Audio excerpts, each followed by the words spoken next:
During a surprise appearance on National Geographic's Car SOS, the Duke of Sussex congratulated disabled veteran Stephen Van Niekerk and described him as the epitome of inspiration. Van Niekerk, who joined the 3rd Battalion, the Rifles at the age of 21 and was injured by an improvised explosive device 7 years later, had his Jeep Grand Cherokee taken in for persistent mechanical problems. Harry's dedication to supporting injured veterans is well known, and he played a key role in establishing the Invictus Games, which is an event for wounded, injured, and sick servicemen and women. With the car renovation complete, Prince Harry took it upon himself to deliver a personal video message to Mr. Van Niekerk, in which he praised the disabled veteran's unwavering spirit and resilience in the face of adversity.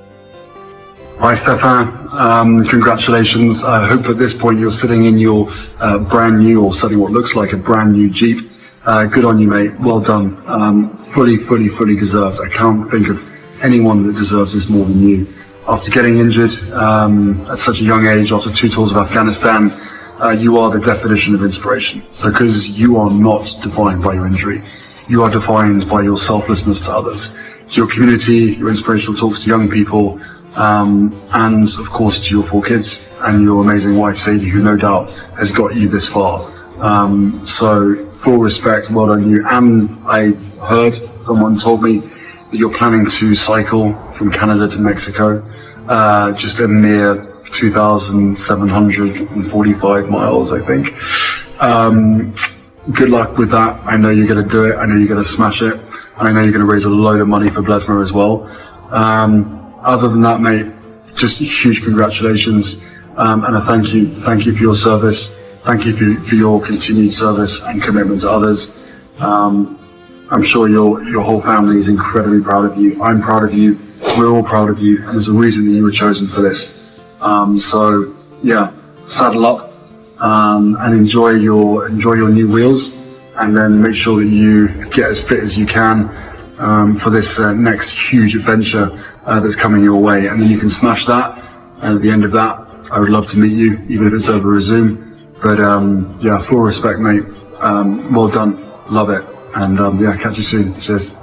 As a person well-versed in the ways of the British royal family, one cannot help but marvel at the Duke of Sussex's unwavering commitment to supporting wounded veterans, a cause that he has championed throughout his illustrious career. The Duke of Sussex, who served as a battlefield air controller during his first 10-week tour of duty fighting the Taliban in Helmand province in 2007, recorded a video message last year at his home in the U.S. After retraining as an Apache helicopter pilot, he returned to Afghanistan in September 2012 for a second tour. Meanwhile, Mr. Van Niekerk, who lost his left leg at the hip, his right leg below the knee, and 5 fingers when he stepped on an IED in Sengen during his second tour of the country in 2009, was medically discharged from the Army. With the support of his wife and Army rehabilitation, he has become a motivational speaker for Blesma, the limbless veterans charity. His best friend Ian and wife Sadie aim to reward his bravery and positivity by helping him become an off-road driving champion with his used 2002 car. Furthermore, Mr. Van Niekerk plans to raise funds for Blesma by cycling from Canada to Mexico. In response to Harry's message, he described it as insane and expressed his disbelief that the Duke of Sussex was talking about him. That is insane. You alright? Yeah. Recognise that guy? Yeah, just about, yeah. One cannot help but marvel at the resilience and unwavering positivity exhibited by former Lance Corporal Stephen Van Niekerk, who, despite suffering from life-altering injuries sustained while on a tour of duty in Afghanistan, has turned his hardship into a source of inspiration for many. The Duke of Sussex, himself a veteran who has shown an unyielding commitment to supporting wounded servicemen and women, recorded a poignant message congratulating Van Niekerk and highlighting his remarkable journey to becoming a motivational speaker for Blesma, the limbless veterans charity. One is left with a sense of admiration for both the indomitable spirit of Mr. Van Niekerk and the compassionate dedication of Prince Harry to the cause of supporting injured veterans.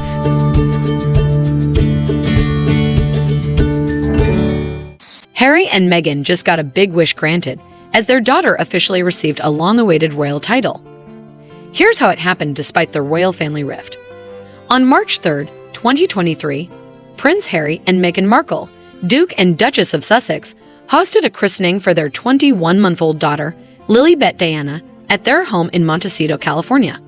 While it's often been speculated when and where Lilibet would be christened, royal experts always thought it unlikely that it would occur in the UK.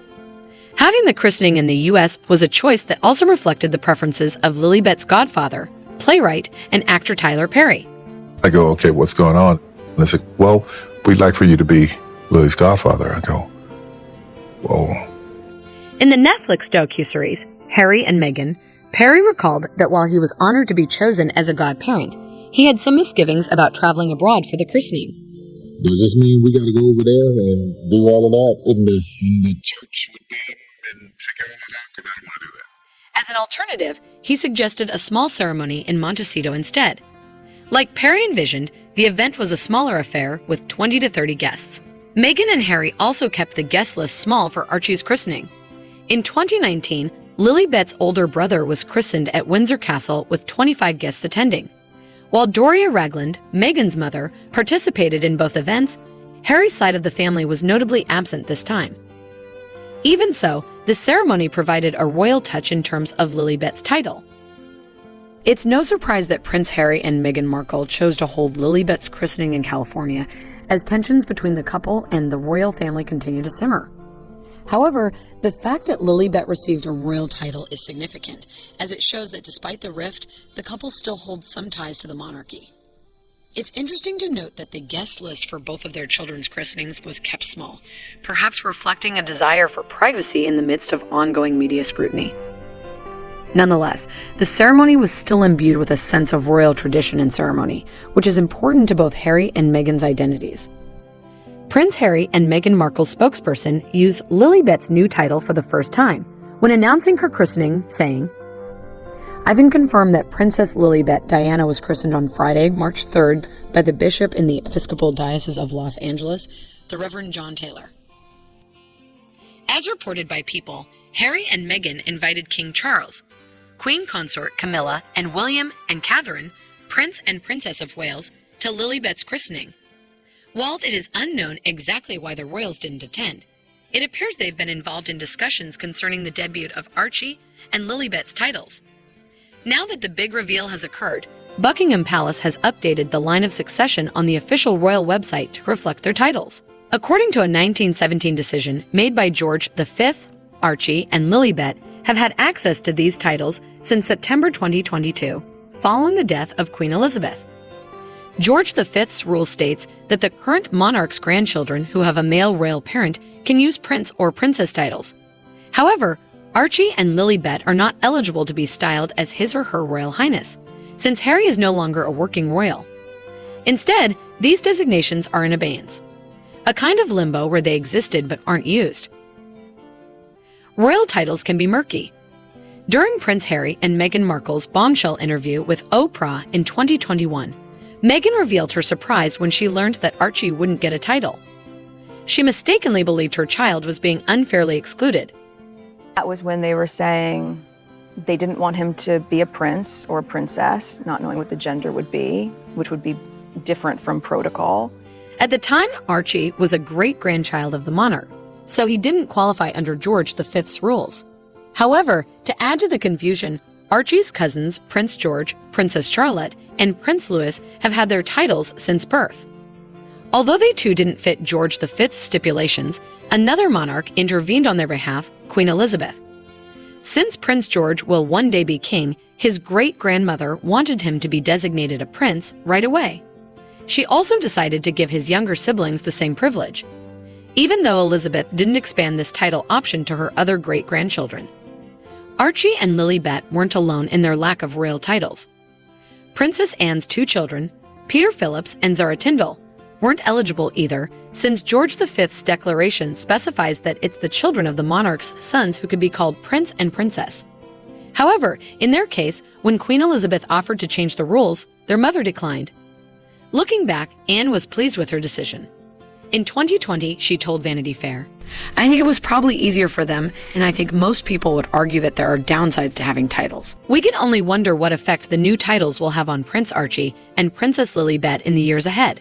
I just want them to be happy." It is interesting to note the complexities surrounding royal titles and how they are granted. While it is unclear why King Charles, Queen Consort Camilla, and Prince William and Catherine did not attend Lilibet's christening, it is possible that discussions surrounding Archie and Lilibet's titles played a role. It is important to remember that royal titles can be murky and are often subject to historical precedents and decisions made by previous monarchs. George V's rule stipulates that grandchildren of the current monarch of a male royal parent can use prince or princess titles, but the use of the HRH designation is reserved for working members of the royal family. It is worth noting that while Archie and Lilibet are not eligible to use the HRH designation, they do have access to prince or princess titles. It is also interesting to compare their situation to that of their cousins, Prince George, Princess Charlotte, and Prince Louis, who were granted prince and princess titles despite not meeting the criteria set forth by George V. The intervention of Queen Elizabeth in granting the titles to her great-grandchildren further adds to the confusion surrounding royal titles. Finally, it is worth noting that Princess Anne's children, Peter Phillips and Zara Tyndall, were also ineligible for prince or princess titles, but their mother declined Queen Elizabeth's offer to change the rules. Overall, the complexities surrounding royal titles provide an interesting look into the traditions and practices of the British monarchy. Stop.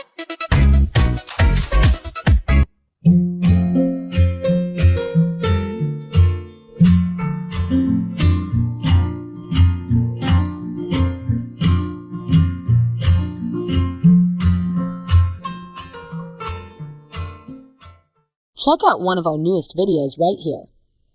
Plus, even more LMT videos about your favorite stuff are coming soon. Subscribe